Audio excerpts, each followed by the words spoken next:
good evening. Hope everybody's well. It's been a good 10 months since last time we spoke, and I've put down a blog for one word or another. We've moved house, as you can tell from the surroundings, which changed.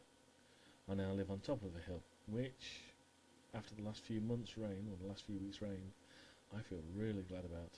My heart goes out to those in Gloucester, Tewkesbury, etc. I'm a reenactor and have fought on what's called Bloody Field, which was under 3 foot of water. It really is hard to believe the hardship those good people have been through, and as I say, my heart goes out to them. A lot has happened in the last 10 months. Some good, some not so good, and some downright horrible. I think the worst part came in November.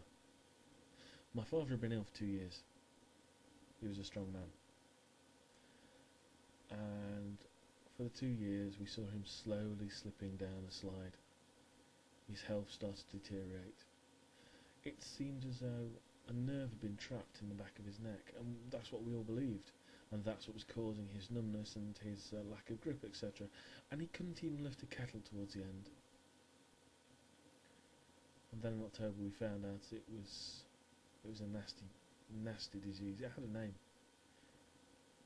Motor neuron disease. I hate that disease. I really do. We found out what he had on the Tuesday, and on the Wednesday he was dead. It happened that fast. We found out he'd had it for 2.5 years, and his lungs had started to be affected by it, and he was retaining a lot more carbon dioxide, and that eventually carried him off from this world to the next. You know, walking into an intensive care bay and seeing a shell that you used to know as your old man or your father lying there. He had a breathing mask on, and it wasn't him. This strong man that I'd known for years and years and years, it just wasn't him. He was a shell of his former self. And then because it happened so fast, they started thinking whether he took his own life, committed suicide, which of course he hadn't. My mother had phoned him at 7:30, or phoned me at 7:30 in the morning, desperately saying that they couldn't wake my father up.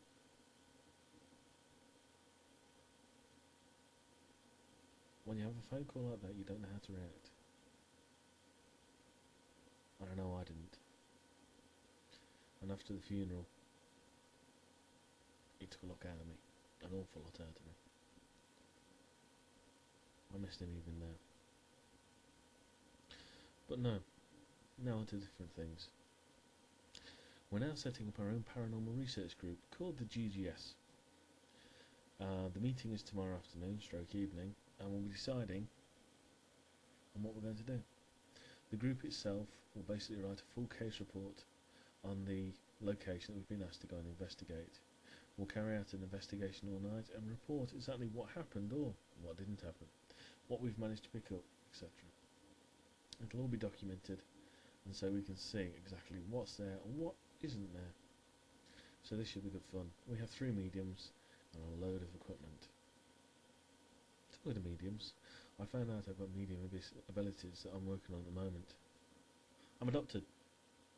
I've always known I have been. I know that I had a mother and a father. I knew my mother's name and I thought I knew my father's name. And I had a brother. I went for counselling last year. I started tracing them on the Friday. I used Friends Reunited, great site, and Genes Reunited, and on the Wednesday I found them all. 3 days must be some sort of record. I know my mother's now living on the Isle of Wight, and the person I thought was my father isn't my father. It turns out it's somebody else, and that means my half-brother is actually my full brother. We go out most of the weeks. We talk about things, put the world to rights, and I'm so glad to have him as a brother. He's a truly remarkable chap. He's a slimmer version of me, just as insane and no hair. And the damn thing is he's 42 and somebody said I looked older than him last week. Boy did he laugh. Anyway, that's the second piece of news. And as I say, the third one is the setting up of the GGS. How it's going to go? I don't know. Watch this space, for after we've had the meeting and we've talked about the setup, I'll make another log. Now until then, take it easy. Don't let the buggers get you down. And never say, well, maybe if, maybe tomorrow. Life's too short, my friends. Use it while you've got it.